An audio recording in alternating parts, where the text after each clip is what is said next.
नमस्कार, मैं Sadhana Sharma, associate professor home science, RD government girls PG college Bharatpur. कल हम बात कर रहे थे बालक के विकास में खेलों का महत्व। आपने मेरी पिछले वीडियो में देखा था कि बच्चों के ऑलराउंड डेवलपमेंट में खेलों का क्या महत्व है। उसी वीडियो को मैं कंटिन्यू करते हुए आज का मेरा टॉपिक है बालकों के खेल की क्या विशेषताएं होती हैं। आज इस पर हम चर्चा करेंगे। जैसा आप जानते हैं खेल सभी बच्चे खेलते हैं और बड़े भी खेलते हैं, लेकिन बच्चे और बड़े दोनों के खेल थोड़े से अंतर होते हैं और दोनों की अलग अलग विशेषताएं होती हैं। लेकिन मेरा टॉपिक यहाँ पे रहेगा बच्चों के खेलों की विशेषताएं। सबसे पहले होता है निश्चित प्रतिमान, यानी डेफिनेट पैटर्न। हर बच्चे के खेल का जो विकास होता है एक निश्चित क्रम में होता है और इसकी 4 अवस्थाएं होती हैं। पहला है खोजक अवस्था, एक्सप्लोरेटरी स्टेज, खिलौना अवस्था, टॉय स्टेज, खेल अवस्था, प्ले स्टेज, दिवा स्वप्न अवस्था, डे ड्रीम स्टेज। सबसे पहले बात करते हैं खोजक अवस्था, एक्सप्लोरेटरी स्टेज की। इस अवस्था का प्रारंभ लगभग 3 महीने में शुरू होता है और लगभग 8 महीने तक चलता है। ऐसा मानते हैं कि जब बच्चे के सामने कोई भी चीज़ आती है उसको पहले वो कैच करने का प्रयास करता है और देखता है, कैच करता है, और अगर उससे हाथ से छूट जाती है तो वापस उस चीज़ को ढूंढने का प्रयास करता है। जैसे आप 4 महीने के सामने एक बॉल रख दीजिए, बच्चा उसको देखता रहेगा। अभी वो कैच नहीं कर सकता है 4 महीने का बच्चा, लेकिन जब उसके आंखों से गायब हो जाएगी, आप उसको हटा देंगे तो क्या करेगा, वो चारों तरफ गर्दन को घुमाकर ढूंढता है। 6 महीने के बच्चे के सामने अगर कोई चीज़ उसकी पसंद की उसके सामने आती है तो उसको ढूंढता है, देखता है, पकड़ने का प्रयास करता है, और उसके बाद फिर उसको अगर खो जाती है तो उसको वापस ढूंढने का प्रयास करता है। ये कहलाती है खोजक अवस्था। और कई बार उन चीज़ों के पीछे पीछे दौड़ने का प्रयास करता है जो उसको पसंद होती है। दूसरी बात, 6 महीने से लेके 8 या 9 महीने तक का बच्चा अभी ये नहीं समझ पाता है कि चीज़ों में डिफरेंस क्या है। उसके लिए हर चीज़ गोल, अगर चीज़ है तो बॉल होती है, अगर बॉल है तो बॉल से भी खेलेगा, आलू है तो आलू को भी सामने उसको बॉल थ्रो करेगा। क्यों? उसे ऐसे लगता है हर गोल चीज़ है जिससे वो खेलने का प्रयास करता है। सेकंड स्टेज है टॉय स्टेज, खिलौना अवस्था। लगभग 1 वर्ष से शुरू होती है और 8 वर्ष तक बच्चों में चलती है। बच्चे खिलौनों से खेलना बहुत ज़्यादा पसंद करते हैं। खिलौने के लिए ऐसा नहीं है कि आप जो बहुत महंगा कोई खिलौना लेके आए हो वही उनको पसंद आता हो। 11 महीने का बच्चा अगर उसको एक कटोरी और चम्मच दे दी जाए तो चम्मच को बार बार ज़मीन पर टन आवाज़ करेगा, और जो उसमें से रिदम निकलेगा, बार बार मारता, जो आवाज़ निकलती है उसी में अपने आप को आनंद उसकी प्राप्ति होती है। उसके लिए हर चीज़ गोल है। जैसे मैंने कहा ना, 1 वर्ष के बच्चे को बॉल दे दिया तो बॉल से भी खेलेगा। अगर गोल चीज़ कोई दूसरी भी हो, चाहे वो पोटैटो हो सब्जी में, चाहे आप उसके सामने एक तरबूज, वाटरमेलन रख दीजिए, उसको भी खेलने का एज ए बॉल समझेगा और उसे पकड़ने का प्रयास करेगा। बच्चों में खेलने की अवस्था जो होती है चरम अवस्था होती है, इसमें ये 8 साल तक होती है। 2 वर्ष का बच्चा ये मान के चलता है कि खिलौनों में भी जीवन होता है। लगभग 2 से 5 साल तक उनके जो खिलौने होते हैं उनमें अपने खिलौनों को कोई नाम दे के चलते हैं। अगर उनके पास कोई सॉफ्ट टॉय है, सॉफ्ट टॉय का कोई नाम होगा, उसको खाना खिलाएंगे। लड़कियां अपनी डॉल को खाना खिलाती हैं, उनको नहलाती हैं। उन्हें ऐसे लगता है कि जैसे हम एक्टिविटी कर सकते हैं वैसे ही हमारे सामने जो टॉय हैं वो भी एक्टिविटी करते होंगे, वो भी खाना खाते होंगे, वो भी सोते होंगे, अपने साथ सुलाएंगी, उनको गाना सुनाएंगी, उनके साथ डांस करेंगी। यानी सारी एक्टिविटी ऐसे करती हैं और ऐसे मानती हैं उनके अंदर भी जीवन है। नेक्स्ट है प्ले स्टेज, खेल अवस्था। जब बच्चा चलना शुरू करता है तब वो दूसरे बच्चों के साथ खेलना शुरू करता है। इसके पहले जब बच्चा अकेला होता है या चल नहीं पाता है तो वो अकेले ही खेलों से खेल लेता है। उसके पास जो भी खिलौना होता है उसको अकेले खेल लेता है, उसको किसी साथी की ज़रूरत नहीं पड़ती है। लेकिन जैसे ही उसके पैर आते हैं, यानी वो चलना उसने शुरू किया, एज उसकी बढ़ती है, वो उसका खेलों का जो ग्रुप होता है थोड़ा उसका नंबर बढ़ जाता है साथियों का। उसमें ये नहीं देखता है बच्चा किसके साथ खेल रहा है, उसके सेम एज ग्रुप के भी उसके फ्रेंड हो सकते हैं, घर के दादा दादी, नाना नानी, माँ पापा, मतलब उसके बड़े लोग हैं, उनके साथ भी बच्चा आराम से खेल लेता है। लेकिन जैसे जैसे बड़ा होता है बच्चा, उसकी खिलौनों से रुचि हटती जाती है। 6-7 वर्ष के बाद बच्चा खिलौनों के साथ नहीं खेलेगा, वो दूसरे बच्चों के साथ खेलना पसंद करेगा, आउटडोर खेलना। उसके खिलौने भी जो होंगे वो कौन से खिलौने होंगे, जैसे लड़के हैं तो बैट बॉल खेलना।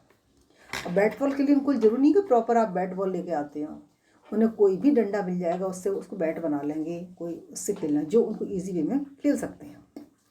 जैसे जैसे बच्चे स्कूल जाना शुरू करते हैं वैसे उनके खिलौने छूटते जाते हैं और उनका सर्किल बढ़ता जाता है और उनके खेलों का रुचि भी चेंज होती जाती है और उनका खेलों का जो तरीका है वो भी बदलता जाता है। नेक्स्ट है डे ड्रीम स्टेज, दिवा स्वप्न अवस्था। ये युवा अवस्था से शुरू होती है, 10 वर्ष की अवस्था से लगभग शुरू होती है और लगभग किशोरा अवस्था तक चलती है। डे ड्रीम में क्या है, बैठे बैठे दूसरी बातें सोचते रहना, ख्याली पुलाव पकाना जैसे हम कहते हैं। उनका कोई रोल मॉडल होता है उसके बारे में सोचना, कभी अपने टीचर अगर पसंद है तो टीचर के बारे में सोचना, फ्यूचर की प्लानिंग करना, या बैठे बैठे ही पूरी दुनिया में, पूरे जहान में घूम आना। मतलब एडोलेसेंस पीरियड में तो ख़ास तौर से होती है, वो अपने आप की फ्यूचर की प्लानिंग भी कर लेते हैं, कोई गाने की सोचना, किसी पिक्चर के बारे में सोचना, इस तरीके की फीलिंग्स उनके अंदर आ जाती हैं। नेक्स्ट विशेषता है खेलों की, खेल परंपराओं से प्रभावित होते हैं, इन्फ्लुएंस्ड बाय ट्रेडिशंस। ये मान के चलते हैं कि जो खेल होते हैं, हम जिस सोसाइटी में रहते हैं उस या जिस देश में हम रहते हैं वहाँ की ट्रेडिशन से खेल हमारे इफ़ेक्टिव होते हैं। हालांकि बच्चे कुछ उसमें नयापन जोड़ देते हैं। आपने जैसे देखा होगा, कभी आप कबड्डी देखिए, कबड्डी कभी आपने पापा से पूछिए आपने खेली थी, हाँ खेली थी। आप दादाजी से पूछिए आप खेलते थे, हाँ हमने भी खेलते थे। हो सकता है आप और किसी ओल्ड पर्सन से पूछिए, कबड्डी हो, खो खो हो, कुश्ती हो, तीरंदाजी हो, ये खेल हमारे पुराने चले आ रहे हैं।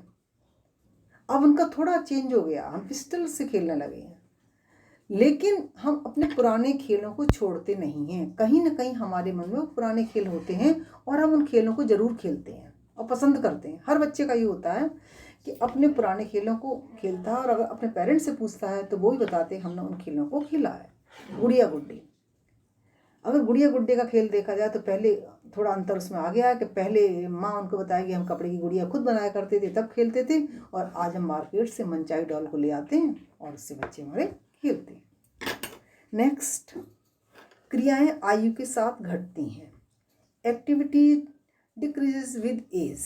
मीन्स जैसे जैसे हमारी एज बढ़ती जाती है वैसे वैसे ही खेल की एक्टिविटी कम हो जाती है। ऐसा कोई जानबूझ के बच्चे नहीं करते कि एज बढ़ जाएगी तो उनकी एक्टिविटी जानबूझ के कम हो जाएगी, उनके साथ ही दूसरी एक्टिविटी बढ़ जाती है, जैसे पढ़ने लिखने का, पढ़ाई का काम ज़्यादा होने लगता है, होमवर्क का काम ज़्यादा हो जाता है, और जब उसके पास पढ़ने जैसी क्रियाएँ ज़्यादा हो जाती हैं, स्कूल जाना, स्कूल से आके होमवर्क करना, ट्यूशन जाना, तो उसे खेल का समय नहीं मिल पाता और बच्चा अपना जो बचपन में जितना ज़्यादा खेलता था उतना ही उसको धीरे धीरे कम खेलने लगता है। उसकी खेल की प्रवृत्ति भी थोड़ी चेंज हो जाती है। जैसे स्टोन और चर्च एक मनोवैज्ञानिक होते हैं, उन्होंने 1960 में एक अपनी स्टडी की थी और ये अपना तुलनात्मक विवरण दिया था। उसने बताया था कि 7.5 वर्ष की अवस्था में प्ले एक्टिविटी लगभग बच्चे में 27 होती है, 11.5 वर्ष की अवस्था में प्ले एक्टिविटी लगभग 21 होती हैं और 16 वर्ष की अवस्था में ये लगभग 13 ही रह जाती हैं। क्यों? जैसे जैसे बच्चा बढ़ रहा है उसका फ्रेंड सर्कल भी कम होता जाता है। क्यों होता जाता है? कि जो फ्रेंड्स तो होते हैं पर वो पढ़ाई के साथ ही होते हैं, खेल खेलने वाले उसको फ्रेंड्स कम होते जाते हैं और इसलिए उसकी एक्टिविटी कम हो जाती है। नेक्स्ट, बालकों के खेल में भिन्नता पाई जाती है, वेरिएशंस इन प्ले। ये मानते हैं कि हर बच्चे खेल एक जैसे होते हैं, लेकिन फिर भी उनके खेलने में कुछ न कुछ वेरिएशंस होते हैं। हर बच्चा अपने तरीके से खेलता है, हर बच्चे को अपने तरीके से खेल खेलने में आनंद की प्राप्ति होती है, क्योंकि कोई उनका नियम नहीं होता है। गिल्ली, जैसे अब पुराना एक खेल था गिल्ली डंडा, कोई बच्चा कैसे भी खेलेगा। बैट बॉल, दो बच्चे मिल जाएंगे, दो बच्चे ही आपस में बैट बॉल खेल लेंगे, उन्हें कोई टीम की ज़रूरत नहीं पड़ेगी। लेकिन जैसे जैसे बच्चे बड़े होते जाएंगे, तो अगर वो अपना क्रिकेट खेलते हैं तो एक प्रॉपर टीम बना के खेलेंगे। उसके पहले क्या होता है, 2 या 3 बच्चे होते हैं और उसी में एक ने बॉलिंग करता और एक बच्चा बैटिंग करता, इस तरीके से अपने खेल को वो खेल लेते हैं। नेक्स्ट है, शारीरिक क्रियाओं से संबंधित खेल आयु बढ़ने के साथ साथ घटते जाते हैं। Physical play activity decreases with age. Outdoor game होते हैं, आउटडोर गेम कौन से हैं, जो घर से बाहर खेले जाते हैं और जिसमें हमारा फिजिकल डेवलपमेंट ज़्यादा अच्छा होता है। तो जैसे जैसे एज बढ़ती जाती है वैसे वैसे बच्चे के आउटडोर भी गेम कम होते जाते हैं और फिजिकल एक्टिविटी, जो भी फिजिकली खेलने वाले गेम हैं, मीन्स क्रिकेट खेलना, बैडमिंटन खेलना, खो खो खेलना, इस तरह के खेल उनके जो होते हैं वो कम होते जाते हैं। और उनके गेम ऐसे पढ़ना, रेडियो सुनना, टीवी देखना, म्यूजिक सुनना, ताश खेलना, कैरम खेलना, इंडोर गेम उनके बढ़ते जाते हैं। कि जैसे उनको बच्चे की हॉबी है डांस करना, पढ़ते पढ़ते थोड़ी देर उसने डांस कर लिया, उसे लगा बहुत ज़्यादा टाइम मेरा वेस्ट नहीं होगा, या पढ़ते समय उसने अपने म्यूजिक को सुन लिया। मैंने कल भी बताया था, म्यूजिक भी सुनना भी एक गेम है, जिससे आनंद की प्राप्ति हो रही है, वो हमारे लिए गेम है, वही हमारा खेल है। तो बच्चे उन खेलों को कम खेलते हैं जो घर से बाहर खेलने वाले या जिनमें ज़्यादा लोगों की ज़रूरत है, ज़्यादा दोस्तों की ज़रूरत है। होता क्या है, कभी एक बच्चा फ्री है, कभी दूसरा बच्चा फ्री है, तो ऐसे खेलों को बच्चे कम खेलना पसंद करते हैं और उन खेलों को ज़्यादा खेलते हैं जो अकेले उनसे खेल लिए जाते हैं, जिससे उनकी प्राप्ति न हो जाती है। इंडोर गेम में उन्हें बहुत ज़्यादा टाइम नहीं देना पड़ रहा है, उनकी एक्टिविटी को वो ज़्यादा अपनी लाइफ में ले आते हैं। नेक्स्ट, खेल में अनौपचारिक से औपचारिक परिवर्तन, play changes from informal to formal. बाल्यावस्था में जब बच्चा कोई खेल खेलता है तब उसमें कोई नियम नहीं होते हैं, इनफॉर्मल तरीके से खेलते हैं बच्चे। मीन्स 2 बच्चे भी बैट बॉल खेल लेते हैं, उन्हें पता ही नहीं है क्रिकेट के नियम क्या है, उन्हें खेल से मतलब है। हमें इतना पता होता है कि क्रिकेट क्या है, हम लोग एक बैटिंग करेंगे और एक बॉलिंग करेंगे, एक बार हम करेंगे या 10 बार हम करेंगे, 10 बार आप करेंगे, उनकी ऐसे डील हो जाती है। बैडमिंटन भी ऐसे खेल रहे हैं, यानी कोई भी एक्टिविटी करते हैं उसमें कोई वो नियमबद्ध तरीके से नहीं खेलते हैं, एक आउट हो गया दूसरा उसको करने लगेगा। लेकिन जैसे जैसे बच्चे बड़े होते जाते हैं उन रूल्स को भी फॉलो करते हैं जो उस गेम के लिए आवश्यक होते हैं, उसी तरीके से खेलते हैं, अपनी टीम बना लेंगे और टीम के कुछ नियम भी होंगे, उन नियम के बारे में जानकारी भी करेंगे और नियमबद्ध तरीके से ही वो अपने खेलों को खेलते हैं। जैसे छोटे में बच्चा अगर कोई रोल प्ले कर रहा है, पर टीचर स्टूडेंट का ही रोल प्ले कर रहा है, तो आपस में मैं टीचर हूँ और तुम मेरे स्टूडेंट हो। लेकिन अगर बड़े बच्चे को कहा जाएगा आप ये वाला आपको खेल खेलना है, तो पहले बोला मैं टीचर जैसा दिखूँ भी तुम अपने, या मैं डॉक्टर जैसा दिखूँ तुम, स्टूडेंट तो स्टूडेंट जैसा दिखना चाहिए। वो उसी तरीके से खेलना, उसी तरीके का अभिनय करना पसंद करते हैं जैसा वो देखते हैं, यानी उनमें चेंज आता जाता है। अब वो फॉर्मली खेलों को खेलना ज़्यादा पसंद करते हैं, ना कि इनफॉर्मल तरीके से। नेक्स्ट है यौन उपयुक्तता, सेक्स एप्रोप्रिएशंस। बचपन अवस्था में बच्चे और बालक और बालिकाओं दोनों के खेल एक जैसे होते हैं, दोनों साथ साथ खेल लेते हैं। लेकिन जैसे जैसे एज बढ़ती जाती है, 3-4 साल की जैसे एज होती है, उसके बाद लड़कियों के खेल अलग हो जाते हैं और लड़कों के खेल अलग हो जाते हैं। लड़के आउटडोर खेल खेलना पसंद करते हैं और लड़कियां इंडोर गेम खेलना पसंद करती हैं। हाँ, लेकिन बड़ों के वापस उनके गेम फिर कॉमन हो जाते हैं, लेकिन लगभग 4 वर्ष से लेके 12 वर्ष तक ऐसा होता है। दो लड़कियां अपने साथ लड़कों को खिलाना पसंद नहीं करती हैं और लड़के अपने गेम में लड़कियों को पसंद नहीं करते हैं। स्कूल जाते हैं तब भी उनका रहता है, उनके ग्रुप अलग अलग बटे होते हैं। लड़के लड़के वाले खेल खेलेंगे, लड़कियां अपना ग्रुप बनाएंगी और वो अलग अपना खेल खेलेंगे। नेक्स्ट, खेल के साथियों की संख्या, नंबर ऑफ प्लेमेट्स। जैसे जैसे बच्चे बड़े होते जाते हैं वैसे वैसे उनके साथियों की संख्या कम होती जाती है। बाल्यावस्था में तो उनके खेल में कितने ग्रुप में कितने लोग हैं उन्हें खुद ही नहीं पता होता। जो भी आता है वो उनका दोस्त बन जाता है और उसके साथ खेल लेते हैं। और न वो ये देखते हैं कि हमारी एज ग्रुप का है। मैंने बोला ना कि पहले भी उनके ग्रैंडफादर भी उनके गेम में आ जाते हैं, उनकी दादी भी उनके साथ खेल लेती हैं, उनकी मम्मी भी उनके साथ खेल लेती हैं, उनके बड़े भाई बहन भी उनके खेल में शामिल हो जाते हैं ग्रुप में।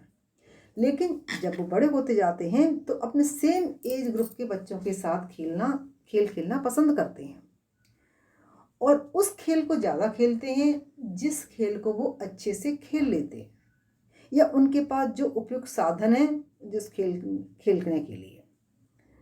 तो उनमें इसीलिए उनके साथियों की संख्या कम होती है, क्योंकि अगर वो स्कूल के बच्चों के साथ खेलेंगे तो स्कूल के वही बच्चे हैं, हो सकता है घर के आसपास उतने बच्चे ना मिलें। जो स्कूल में बच्चे होते हैं उन्हीं के साथ खेलेंगे। घर आके दो या चार बच्चे हैं तो 2 या 4 बच्चों के साथ खेलेंगे। अब उनके ग्रुप में जो असमान एज वाले व्यक्ति हैं उनको अपने ग्रुप में वो शामिल नहीं करते हैं। नेक्स्ट, आयु बढ़ने के साथ साथ विशिष्ट क्रियाएं बढ़ती जाती हैं।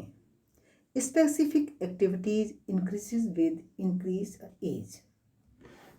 जैसे जैसे बच्चे बड़े होते जाते हैं वैसे वैसे उनकी खेलों की एक्टिविटी जो होती हैं वो कम होती जाती हैं और मेंटल खेल उनके थोड़े बढ़ जाते हैं। क्यों? अब वो ऐसे खेल खेलते हैं जहाँ उनकी बौद्धिक योग्यता का विकास होता है, मेंटल डेवलपमेंट जहाँ पे होता है। फिजिकल गेम कम कर देते हैं, मेंटल गेम ज़्यादा खेलते हैं, क्यों? उन्हें लगता है कि इससे हमारा मेंटल डेवलपमेंट ज़्यादा अच्छा होगा। और इंडोर गेम भी उनके कम बढ़ जाते हैं, आउटडोर गेम उनके कम हो जाते हैं। आउटडोर गेम में उनका क्या रहता है, जैसे मॉर्निंग वॉक करना, दौड़ने जाना, ये एक्टिविटी तो बराबर बच्चे कर लेते हैं। लेकिन कई बार स्कूल में का बर्डन इतना होता है, इन एक्टिविटी को भी उनको छोड़ना पड़ता है। धन्यवाद।